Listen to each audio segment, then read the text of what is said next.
মেয়েরা পর্দা করা ছবি ফেসবুকে দিতে পারবে কিনা? পর্দা করা ছবি যদি হয়, একদম সত্যিকারের পর্দা যদি হয়, নাক মুখ সব বন্ধ, তাহলে এটা ছবি ফেসবুকে দিলেই কিনা দিলেই কি, এটা দেওয়ার কি যুক্তি? এটা দেওয়ার কোনো যুক্তি আছে? মেকআপ টেকআপ সব বন্ধ করে যদি দেয়, তো এখন এটা দেওয়ার কি যুক্তি থাকতে পারে?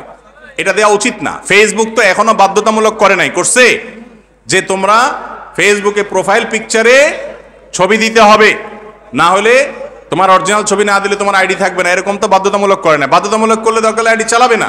তাই বলে একজন মুসলিম নারী তার চেহারা, তার সৌন্দর্যকে অন্যদের সামনে প্রকাশ করবে, তারা দেখে তাকে নিয়ে বাজে চিন্তা করবে, এইটা কোনো মুসলিম সম্ভ্রান্ত নারীর দ্বারা সম্ভব হবে না। যাদেরকে নিয়ে অন্যরা বাজে চিন্তা করলে তাদের কিছু আসে যায় না। নিজের ইজ্জতের ব্যাপারে যারা এতটুকু আত্মসম্মান বোধ নাই, এই ব্যক্তির কথা ভিন্ন।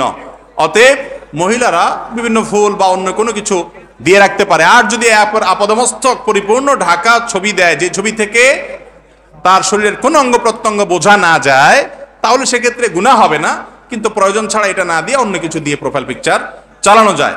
আর যদি ফেসবুকে গেলে ফিতনায় পতিত হওয়ার আশঙ্কা থাকে, তাহলে নারী হোক আর পুরুষ হোক, সবাই নিজেকে ফিতনা থেকে মুক্ত রাখাটা জরুরি। আপনি নিজেকে কতটা কন্ট্রোল করতে পারবেন সেটা আগে নিশ্চিত হবেন, তারপরে ওই জগতে ঢুকবেন।